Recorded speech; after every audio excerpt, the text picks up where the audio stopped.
Rec League Podcast. Tell your friends, tell your neighbors, tell your family, tell your haters.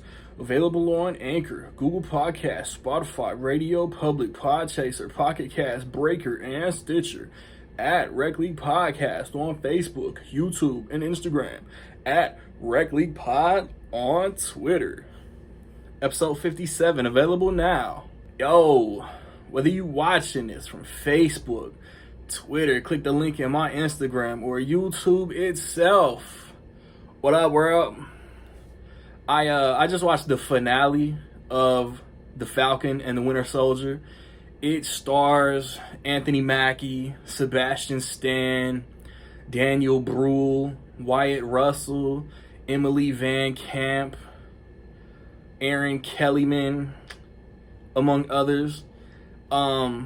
It's, like I said, it's on Disney Plus. It's like the new, I don't want to say limited series because there could be a season 2. I don't want to say because like WandaVision was a limited series. And this has potential to push further. It's the Falcon and the Winter Soldier after Avengers Endgame. Sam Wilson, if you've seen Avengers Endgame, which is 2 years old, Sam Wilson makes a decision with the item that was bestowed onto him via Steve Rogers.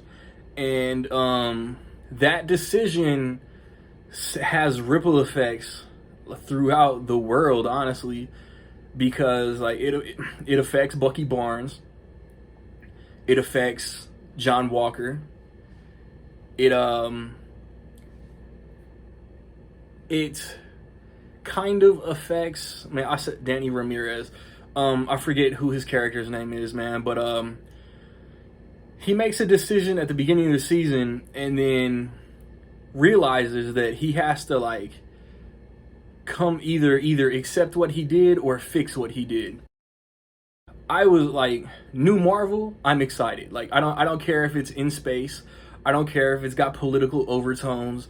I don't care if it's a hour and a half Tony Stark tribute, you know what I mean? So I being the second, I thought that I had read that this was originally going to be the first Disney Plus show, but COVID, everything got shuffled and pushed back. It ended up being the second.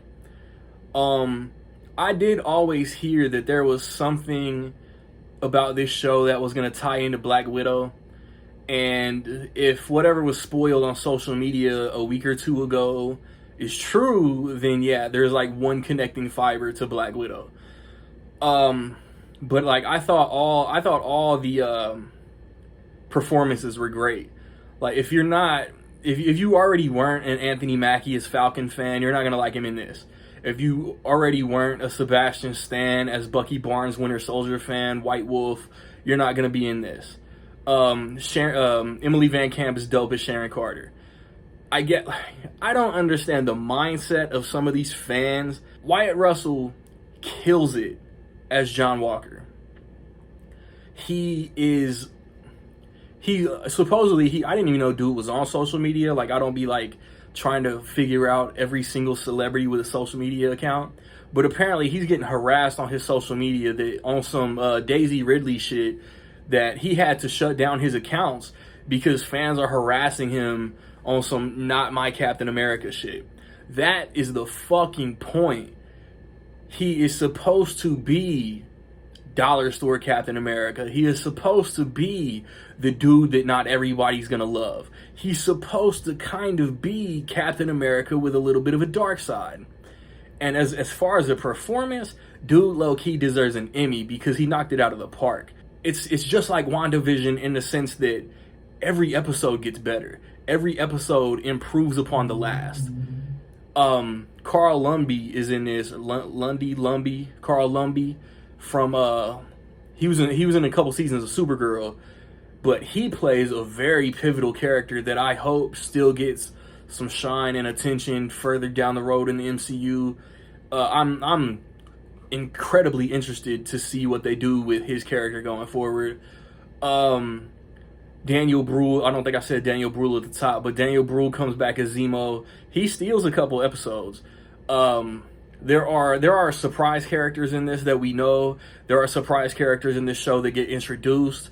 They're set up for the MCU for years to come. I loved this show.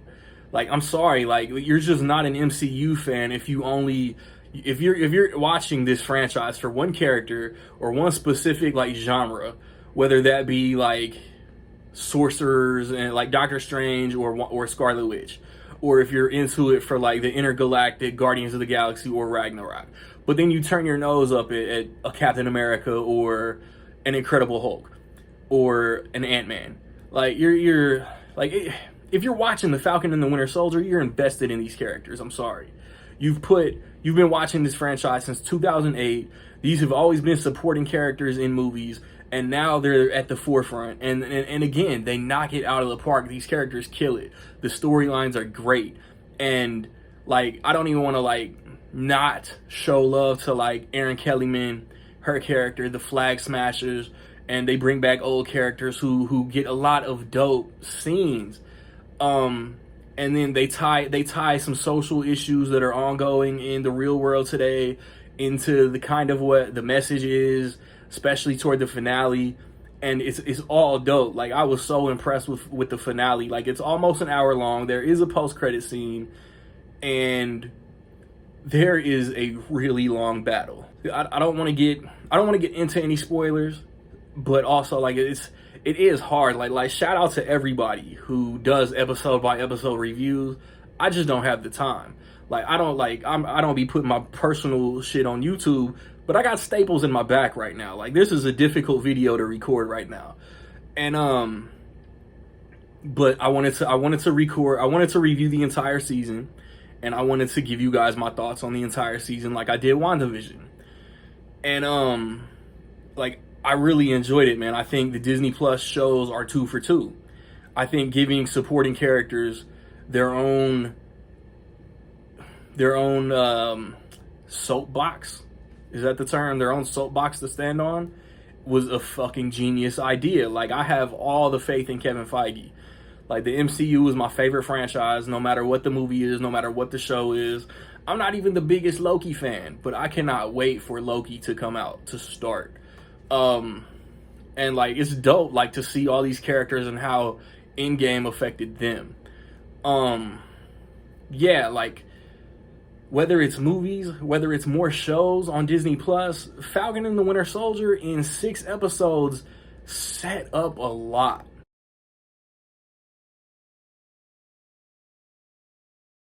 With all that being said, man, I will say that in my opinion, the Falcon and the Winter Soldier is dope as fuck, man.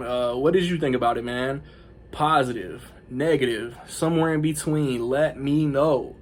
Do you prefer this over WandaVision or WandaVision over this? Like, it's hard for me to pick simply because, like, they're 2 completely different genres.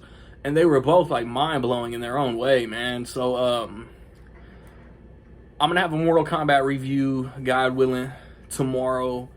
I think my last review was for Voyagers. Check those out, man. I think I promised y'all a quarterly video. That didn't happen. I don't know. I just wasn't up for it. I might switch up my quarterly, but I also might not do quarterly videos this year until the box office and the release schedule really gets back on track. But, yeah, man, Reckley Podcast, episode 57. It is live. We said a RIP to DMX, and we really just covered recent news, man. So like, subscribe, comment, find me where you find me, man. Don't know where to find me? Watch these credits. Peace.